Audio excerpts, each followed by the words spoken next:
আমার পানির খুব প্রয়োজন, আমার একটু পানির ব্যবস্থা করো। ঘরের ভিতর থেকে কোনো আওয়াজ আসলো না। আল্লাহর ওলি কুয়ার পাশে চলে গেলেন। কুয়ার পাশে যাইয়া চিন্তা করলেন, দেখি দড়ি মশক আছে কিনা। দেখলেন দড়িও নাই, মশকও কিছুই নাই। দৌড়াদৌড়ি করতে লাগলেন, দড়ি আর মশক কোথাও খুঁজে পাওয়া যায় কিনা। মোহাম্মদ ইবনে সুলাইমান জাসুলি রহমাতুল্লাহ আলাইহি দড়ি মশক খোঁজার জন্য ব্যতিব্যস্ত। এমন সময় আফ্রিকান একটা মেয়ে, মরক্কোর একটা মেয়ে, ছোট্ট একটা বালিকা বের হইয়া কুয়ার পাশে দাঁড়াইয়া দাঁড়ায় মুস্কি মুস্কি হাসে। মোহাম্মদ ইবনে সুলাইমান জাসুলি ডাক দে বলেন, মা রে, তুমি মুস্কি মুস্কি হাসো, তুমি কি দড়ি আর মশক সামলায় রাখছো কিনা? মেয়েটা বলতেছে, হুজুর দড়ি মশক আমি সামলাই নাই। বলে, মারে আমি ওযু করব, কুয়ার ভিতর থেকে আমি পানি উঠাবো। আমি পানি নাই, কি করে আমি পানি উঠাবো? দড়িও নাই, মশক নাই। মেয়েটা ডাকতে বলল, হুজুর মনে কিছু নেবেন না, আপনার পরিচয় কি জানতে পারি? বলো কি পরিচয় চাও? বলে, হুজুর আপনার পরিচয় কি? বলে, আমার নাম মোহাম্মদ ইবনে সুলাইমান জাসুলি। বলে, হুজুর আপনি মস্ত বড় আল্লাহর ওলি এবং অনেক বড় মুহাদ্দিস আমি জানি, কিন্তু হুজুর একটা প্রশ্ন করি, জবাব দিবেন। বলো মা, কি প্রশ্ন? কুয়ার ভিতর থেকে কি দড়ি আর মশক ছাড়া পানি উঠানো যায় না? মোহাম্মদ ইবনে সুলাইমান জাসুলি বলে, মা বলো কি, কুয়ার ভিতর থেকে কি করে দড়ি মশক ছাড়া আমি পানি উঠাবো রে মা? মেয়েটা ডাক দিয়ে বলে, হুজুর আপনি দাঁড়ান, আমি পানি উঠাই। ছোট্ট মেয়েটা একটা পাথরও ধাক্কা দিয়ে কুয়ার নিচে নিয়ে, কুয়ার পাশে নিয়ে ওই পাথরের উপর দাঁড়াইয়া কুয়ার মধ্যে কি যেন পড়ে আর থুতু মারে। দেখা গেল কুয়ার নিচ থেকে পানি উঠে উঠে উঠে উঠে একেবারে কুয়া ভরে টইটুম্বুর হয়ে গেল। একবার জোরে বলা যাবে কি আল্লাহু আকবার? মেয়েটা দৌড়ায় চলে গেল। সুলাইমান জাসুলি ওযু করলেন, নামাজ পড়লেন। দরজার পাশে ডাক দেখে, মা দরজা খোলো।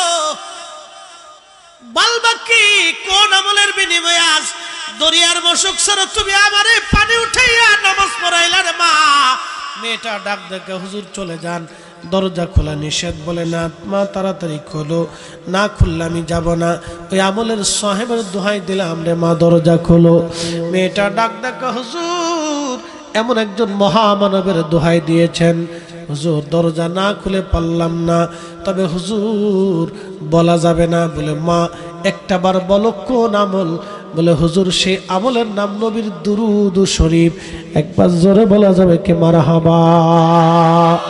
নবীর দুরুদ পড়ো দিলে দিলে তোমরা, নবীর দুরুদ পড়ো দিলে দিলে হৃদয় খুলে, নবীর দরদ পড়ো দিলে দিলে গর্বেতে রাসূল দিওয়ানা টের পাইলেন না, মায়া মেনা খবর দিল জিবরাইল আমিনে রাইখো মনে, নবীর দরদ পড়ো দিলে দিলে তোমরা, নবীর দুরুদ পড়ো দিলে দিলে হৃদয় খুলে, নবীর দরদ পড়ো দিলে দিলে। বুঝতে কি কোনো অসুবিধা, কষ্ট হয়? একসাথে আবার বলি তো আল্লাহু আকবার। ছোট্ট মেয়েটি বলল, হুজুর নবীর দুরুদ। সুলাইমান জাসুলি ডাক দেখে, মা ওই দুরুদটা তুমি আমারে শিখিয়ে দাও। মেয়েটা ডাক দিয়ে বলল, হুজুর এই দুরুদ শরীফ শিখাইতে আল্লাহর নবী আমারে ইজাজত দেয় নাই। বলে, মারে নবীর সাথে কি তোমার দেখা হয়? মেয়েটা ডাক দেখে, হা হুজুর আল্লাহর নবীর সাথে আমার প্রত্যেক রাত্রে সাক্ষাৎ হয়। একসাথে বলবেন কি আল্লাহু আকবার? তাহলে বলেন, নবী আসে না নাই? মান রাআনি ফিল মানাম ফাকাদ রাআল হক, রাওয়াহুল বুখারী। নবী বলেন, স্বপ্নে যদি আমার দেখো, বাস্তবে আমি নবীরে দেখছো। আমি নবী নিজে আসছি, ছবি আসি নাই। আমি নবী নিজে আসছি, ছবি আসি নাই। তার মানে বোঝা গেল আগেও নবী ছিল, এখনো আছে, আগামীতেও থাকবে। যার অন্ধ চোখ সে দেখে না, যার চোখ আছে সে দেখে। কথা কোন ঠিক কিনা?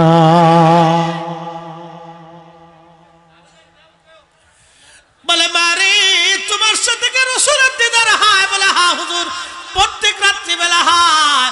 এই নিয়ামত তুমি কিভাবে পাইলা?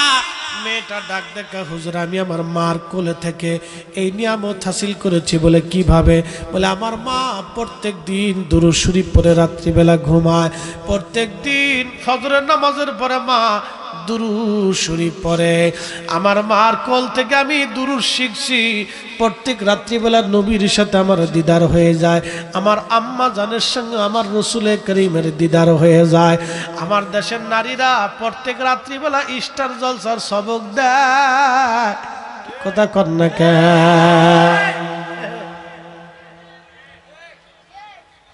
তো বেডির থেকে কিছু আশা করা যায় না।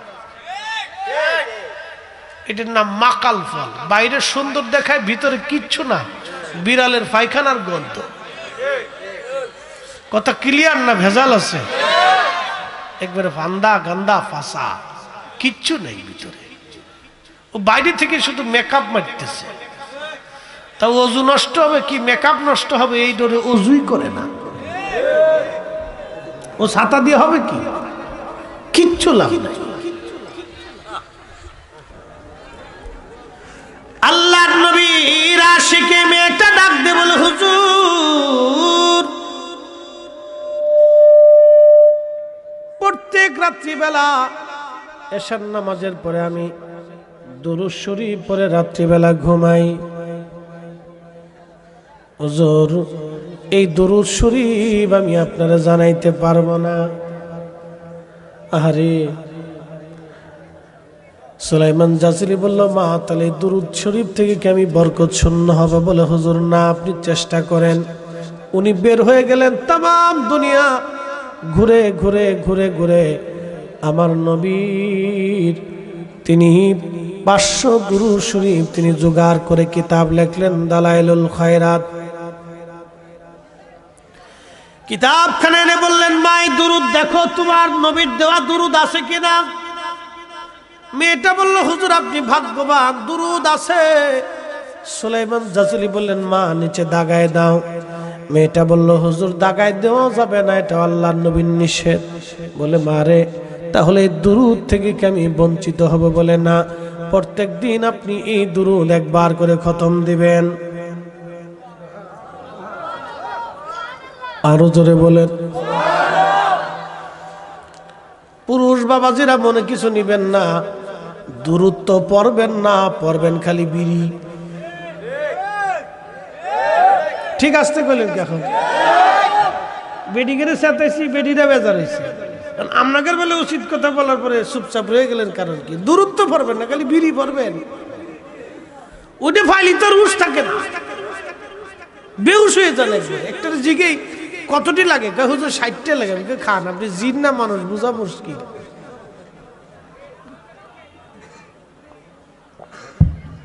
যেটা বললে কাজে লাগবে সেটা করে।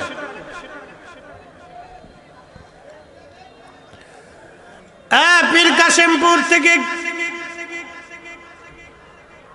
খাজা গরিবে নামাজ দরবার শরীফ থেকে বলতেছি, মনোযোগ দেন। মুহাম্মদ ইবনে সুলাইমান জাসুলি প্রত্যেক দিন ওই 500 বার দুরূদ শরীফ পড়ে ওই কিতাব তিনি খতম দিতেন। আল্লাহু আকবার। তিনি এত বড় আশিক রাসূল হয়ে কবরে গেলেন, ওনার ইন্তেকালের 70 বছর পার হলো। কত বছর? 70 বছর পার হওয়ার পরে ওনার কবর স্থানান্তর করার জন্য ওনার কবরের উপর থেকে মাটি সরানো হলো। 70 বছর পরে দেখা গেল কবরের কাফনের কাপড়টা পর্যন্ত মাটিতে ছয় নাই। না না, হয় না। আরো জোরে বলেন আল্লাহু আকবার। পাওয়ার আসেনি বাবা, আসেনি পাওয়ার। 4 রঙের মশলা দিয়া যে কইরাছে তোর গঠন, 4 রঙের মশলা দিয়া। আগুন পানি মাটি বাতাস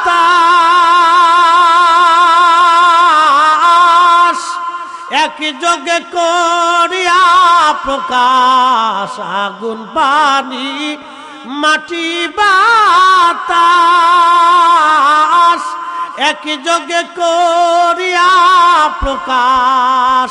দেখলি না তুই কইরা তালাশ, ওরে দেখলি না তুই কইরা তালাশ, কোন জায়গা সে মহাজন চার রঙের মশলা দিয়া, চার রঙের মশলা দিয়া যে কইরাছে তোর গঠন চার রঙের মশলা দিয়া।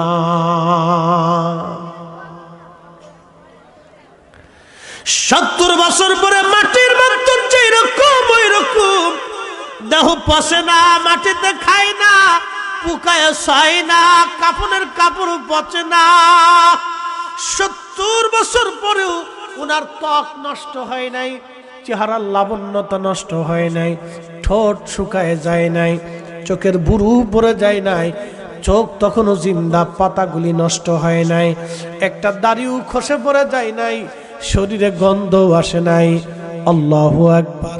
ব্লাড সার্কুলেশন রক্ত সঞ্চালন তখনও বন্ধ হয় নাই, রক্ত সঞ্চালন তখনও বন্ধ হয় নাই, রক্ত সঞ্চালন তখনও চলে। কি করে বুঝাবো আমি আপনাকে মুহাম্মদ ইবনে সুলাইমান জাযুলির জীবনী। আল্লাহু আকবার। যারা নবীর আশিক হয় তারা কবরে পচে না, দেহ নষ্ট হয় না। এই জন্য আল্লাহর ওলি যারা তারা কবরে জিন্দা, তাদের শরীর পচে না, দেহ নষ্ট হয় না। বলে হুজুর দলিল কি? কোরআনের উপরের দলিল পৃথিবীতে আর কোথাও নাই। আল্লাহর কোরআন বলল ইন্নাল্লাযীনা আমানু ওয়া আমিলুস সালিহাতি উলাইকা হুম খায়রুল বারিয়া। ইমানে আমলে পাকা হইয়া যারা কবরে যায়, ইমানে আমলে পাকা হইয়া যারা কবরে যায়, আল্লাহর কোরআন বলতেছে তারা সৃষ্টির মধ্যে তারা সেরা, জগতের মধ্যে তারা সেরা, সৃষ্টির মধ্যে তারা সেরা, সৃষ্টির মধ্যে তারা সেরা, জগতের মধ্যে তারা সেরা। সাহাবী বলতেছি ইয়া রাসূলুল্লাহ, ওই হাদিসের কথা সূরা মুলকের তাফসীর, তিরমিজি কিতাবুত তাফসীর। সাহাবী বলে ইয়া রাসূলুল্লাহ, আমি জানতাম না ওখানে কোনো কবর আছে। আমি কবরের উপরে বিছনা করলাম, শুয়ে পড়লাম, লক্ষ্য করলাম কবরের ভিতর থেকে একজন সূরা মুলক তেলাওয়াত করতেছে, হাত্তা খাতা মাহা, একবারে শেষ পর্যন্ত সে তেলাওয়াত করলো। আর আমি কবরের উপর থেকে কান লাগায় লাগায় শুনতে লাগলাম। সারা রাত্র শুনেছি। একবার জোরে বলা যাবে কে মারহাবা? সারা রাত্র শুনছি। সাহাবী কবরের ভিতর থেকে কোরআন পড়ে, আর এক সাহাবী কবরের উপর থেকে শুনতেছে। আল্লাহর নবী মুস্কি হাসি দিয়ে বলল, সাহাবী তুমি ভুল শুনো নাই। এই সূরা মুলক হলো হিয়াল মানিয়া হিয়াল মুনজিবা তুনজিহি মিন আযাবিল কবর। এই সূরা মুলক হলো কবরের আযাব প্রতিরোধক। যেই ব্যক্তি প্রত্যেক রাত্রিবেলা এশার নামাজের পরে সূরা মুলক তেলাওয়াত করে ঘুমায়, কবরের আযাব থেকে আল্লাহ তারে বাঁচায় দেয়। আসতে হলো কেন? জোরে বলেন না সুবহানাল্লাহ। নে নে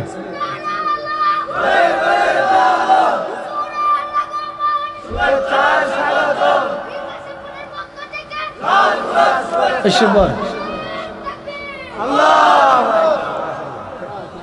হ্যাঁ ঠিক আছে, আচ্ছা চলবো। আগে কইছে হুজুর আমি কি তাকবীর দিব নাকি? দিস। আল্লাহু আকবার। আমরা সবাই কবরে চলে যাব, একদিন তো অবশ্যই কবরে। পৃথিবীতে থাকার কোনো সুযোগ নাই। কবরে যেদিন আমার আপনার কবরের মধ্যে রেখে চলে আসবি, বন্ধু বলেন, বান্ধব বলেন, আপনজন বলেন, কেউ আপন হবে না সেই দিন। উপায় কি? কবরের ভিতর রেখে চলে আসলো।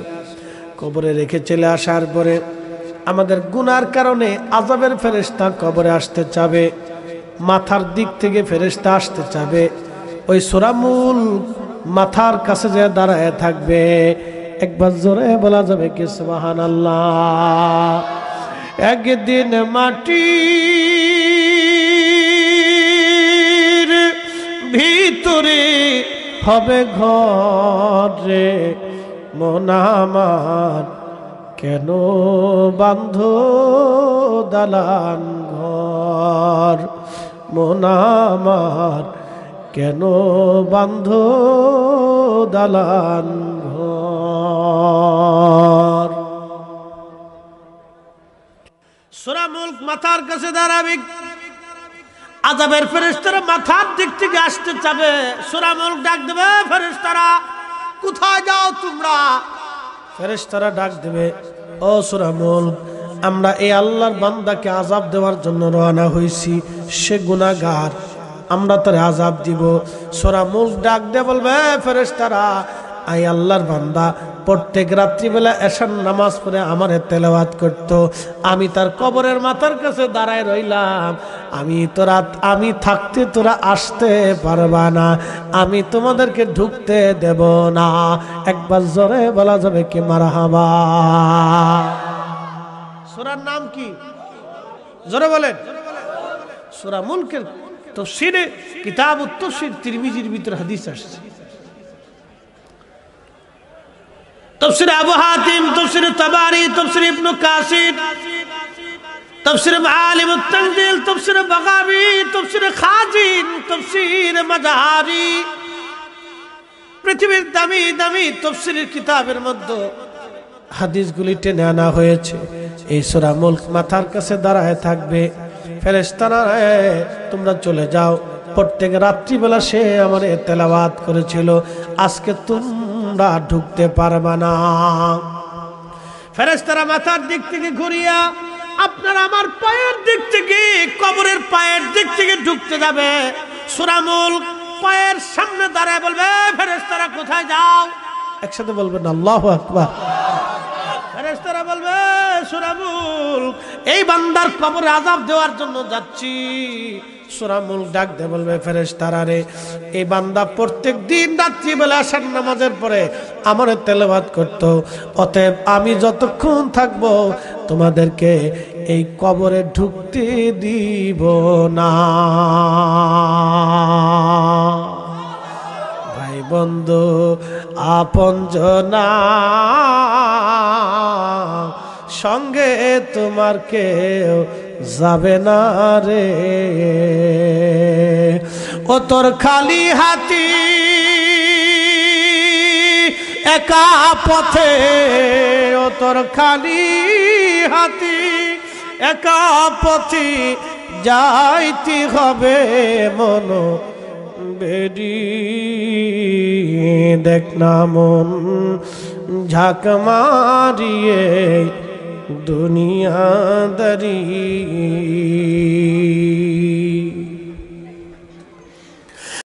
চলে যা, আসবি না, কবরের ভিতরে আসবি না।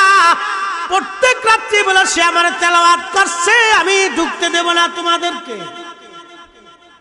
ফেরেশতারা আসমানে চলে যাবে, আল্লাহর ডাক দিয়ে বলবে, রব তুমি কার কবরে পাঠাইছো? তোমার সূরা মুলকের কারণে তো কবরে ঢোকা যায় না। সে বলে তাকে নাকি প্রত্যেকদিন রাত্রিবেলা ওই বান্দা তেলাওয়াত করছে। আল্লাহ, আমরা তো আযাব দেওয়ার জন্য গিয়েছিলাম, কিন্তু মুলক আমাদেরকে তাড়ায় দিছে। আল্লাহ ডাক দিবে, ফেরেশতারা রিটার্ন চলে যাও, তোমরা ফিরে চলে যাও। ও আমার বান্দা প্রত্যেক দিন সূরা মুলক রাত্রিবেলা তেলাওয়াত করেছে, আমি আল্লাহ আমার বান্দারে মাফ করে দিলাম, তার কবরের আযাব আমি আল্লাহ ক্ষমা করে দিলাম। জোরে বলা যাবে সুবহানাল্লাহ। সূরার নাম কি? এখন বলেন এশার নামাজ পড়ার দরকার আছে, সূরা মুলক পড়ার দরকার আছে। পড়বেন পড়বেন পড়বেন পড়বেন, না পড়লে তো পার পাইবেন না। রুজি না করলে পকেটে মাল আসে না, পড়ালেখা না করলে বিদ্যা অর্জন হয় না, স্বপ্নে স্বপ্নে মনে মনে কলা খাইলে কলা খাওয়া হয় না। অতএব ইবাদত না করলে আল্লাহ পাওয়া যায় না। কি কথা কন না কেন, ঠিক কিনা?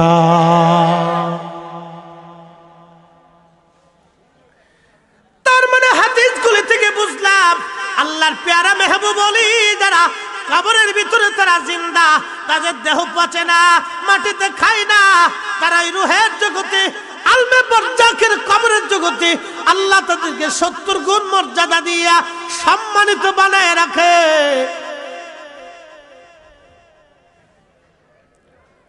প্রশ্ন করি, জবাব দিবেন। হীরার টুকরা মাটির উপরে হীরা, মাটির নিচে গেলে পাথর হয়ে যায়।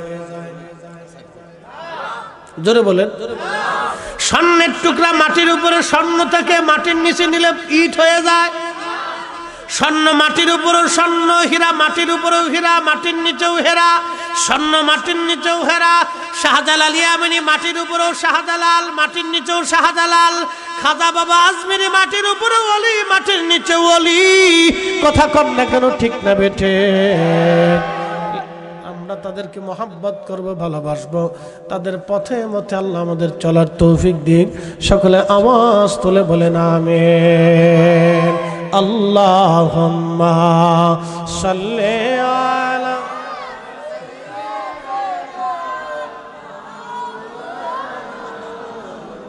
মুহাম্মাদ ওয়া আলা আলি সাইয়্যিদিনা।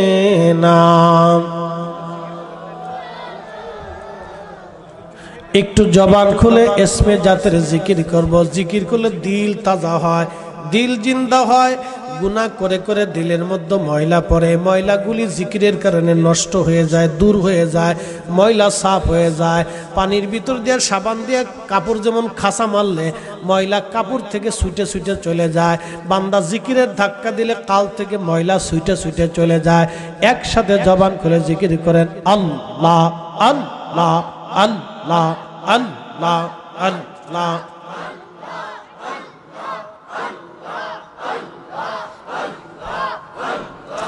আল্লাহ তোমার কুদরতি খেলা কেউ বোঝে কেউ বুঝে না। আল্লাহ তোমার কুদরতি খেলা কেউ বোঝে কেউ বুঝে না। আল্লাহ আল্লাহ। কাউকে রাখো গাছ তলাতে, কাউকে রাখো বালখানায়। আল্লাহ কাউকে রাখো গাছ তলাতে, কাউকে রাখো বালখানায়। আল্লাহ তোমার কুদরতি খেলা কেউ বোঝে কেউ বুঝে না। আল্লাহ আল্লাহ।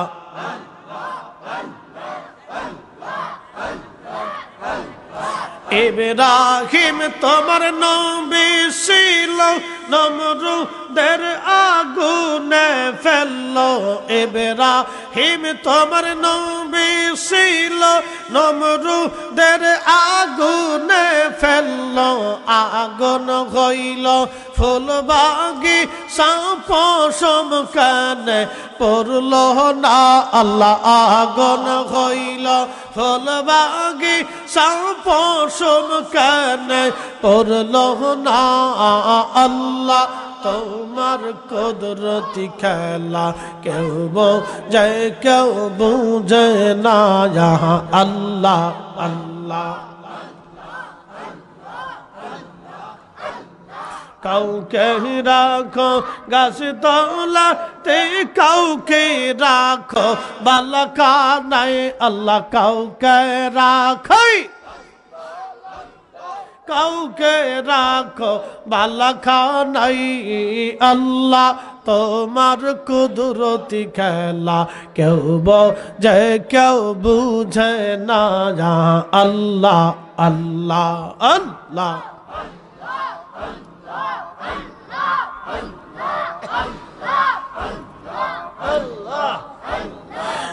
मूसा तुम्हारे नबी ছিল কোহে তোরে সওয়াল করলো পাহাড় পয়রা সুরমা হইল मूसा কেন পড়ল না আল্লাহ পাহাড় পয়রা সুরমা হইল কেন পড়ল না আল্লাহ তোমার কুদরত খেলা কেউ বোঝে না আল্লাহ আল্লাহ জবান খুলে কাউকে রাখো গাছ তলাতে কাউকে রাখো বালাখানায় আল্লাহ কাউকে রাখো গাছ তলাতে কাউকে রাখো বালাখানায় আল্লাহ তোমার লীলা খেলা কেউ বোঝে না আল্লাহ আল্লাহ আল্লাহ আল্লাহ আল্লাহ জবান খুলে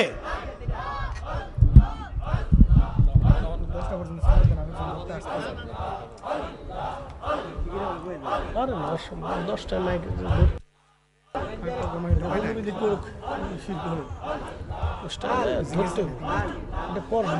কুটি হ্যাঁ আধা ঘন্টা পারবো না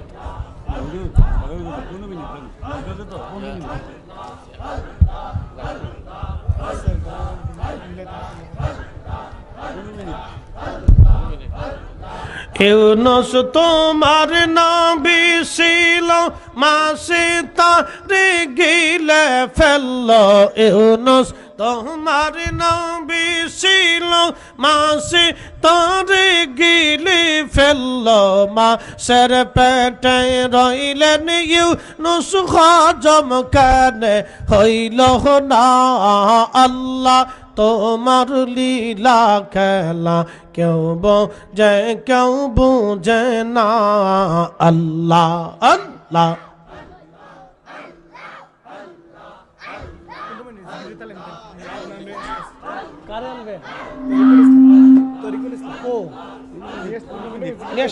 হয়ে গেছে 10 মিনিটে আমার রাস্তায় বরাবর দরকার পেয়েছি আরেকটা মাহফিল আছে নর্মাল মাহফিল না এটা তো দরবারি মাহফিল আমাদের তো নর্মাল আমরা না গেলে তো নষ্ট হয়ে যাবে আল্লাহ আল্লাহ আল্লাহ আল্লাহ আল্লাহ আল্লাহ আল্লাহ মানুষ বানাইছে আল্লাহ মানুষ বানাইছে আল্লাহ প্রেমের কারণে প্রেমের ডোরে বান্ধরে মদিনা শহরে আল্লাহ আল্লাহ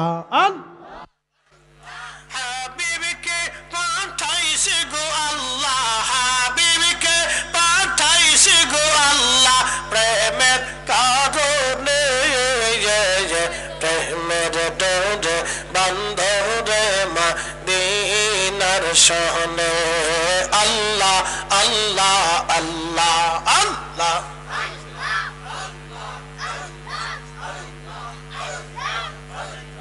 আল্লাহ বানা গেলেন আসমান জমিন আর বানাইছেন রাত আর দিন হাবিবকে পাঠাইছে গো আল্লাহ হাবিবকে পাঠাইছে গো আল্লাহ প্রেমের কারণে প্রেমের দৌড়ে বান্ধরে মদিনার শহরে আল্লাহ আল্লাহ আল্লাহ আল্লাহ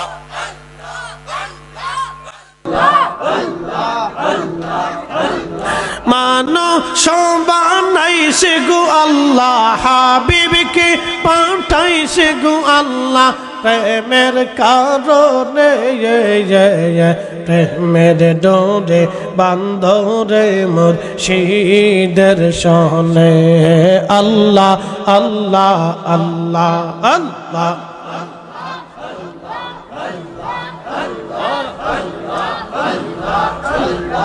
লা ইল্লাল্লাহ মুহাম্মাদুর রাসূলুল্লাহ সাল্লাল্লাহু আলাইহি ওয়াসাল্লাম। আল্লাহ আমাকে এবং আপনাকে খাজায়ে খাজগান খাজা গরিবে নওয়াজ মাইনুদ্দিন চিশত হাসান সঞ্জরি আজমেরি হাসানি বল হুসাইনি রাদিয়াল্লাহু আনহুর পবিত্র মহব্বত এবং ফুয়ুজত আল্লাহ যেন আমাদেরকে দান করেন। তিনার উসিলায় যেন আল্লাহ আমাদের হাজতকে, গরিবনাকে, মুসিবতকে যেন আল্লাহ দূর করে দেন। আমরা সকলে বলেন আমিন। উপস্থিতি এই আস্তানায় চিশতিয়া খাজা গরিবে নওয়াজ দরবার শরীফ পীর কাশিমপুর এ দরবার শরীফের এ যারা মুহিব্বিন আছেন, বিশেষ করে খাজা বাবা আজমিরি রহিমাহুল্লাহর মুহিব্বিন আমরা যারা আছি, আমরা সকল সুন্নিরা, পীর আমাদের যার যার, সুন্নিয়ত আমাদের সবার। কথা বলেন ঠিক কিনা? আমরা এক এবং অভিন্ন। একটা বৃক্ষের অনেকগুলি শাখা থাকে, বিভিন্ন দরবার হচ্ছে সেই শাখা। মূল বৃক্ষের মূল গোড়া হচ্ছে হুজুর করিম সাল্লাল্লাহু আলাইহি ওয়াসাল্লাম দরবার মুস্তাফা। এটা হচ্ছে আমাদের মূল সেন্টার এবং দরবার মুস্তাফা থেকে রসুল করিম সাল্লাল্লাহু আলাইহি ওয়াসাল্লামের পবিত্র ফুয়ুজুত এবং বরকত নিয়ে সারা পৃথিবীতে অসংখ্য তরিকা এবং দরবার প্রতিষ্ঠিত হয়েছে।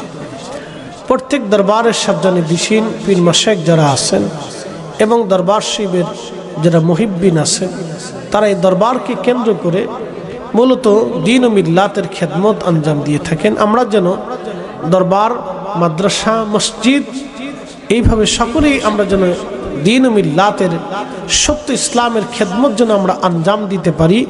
আল্লাহ আমাদের তৌফিক দিক। আমার উপরে সম্মানিত উলামা ইকরাম আছেন, তিনারাও তাকরীর করবেন। এই যেহেতু এটা দরবার শরীফের একটা মাহফিল, অতএব সারা রাত্রিব্যাপী মানুষ আসবে, যাবে, বসবে। আমাদের পার্সোনাল যে প্রোগ্রামগুলি থাকে এটা সাধারণত এলাকা ভিত্তিক, মসজিদ ভিত্তিক থাকে বিধায় এই প্রধান বক্তা যথাসময় উপস্থিত না হলে মানুষের হজবরলা লেগে যায়, বিশৃঙ্খলা লাগে, কমিটি একটা বিরূপ ঝামেলার মধ্যে পড়ে যায়। সেজন্য আমাদের একটা ব্যতিব্যস্ততা থাকে।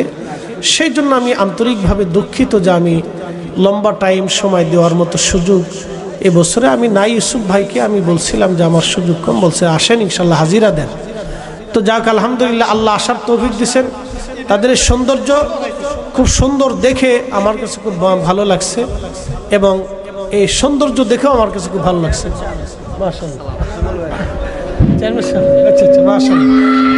আয় পাগলা, আসতে দাঁড়া দাঁড়া দাঁড়া, পরে পরে আমরা সকলে বসবো।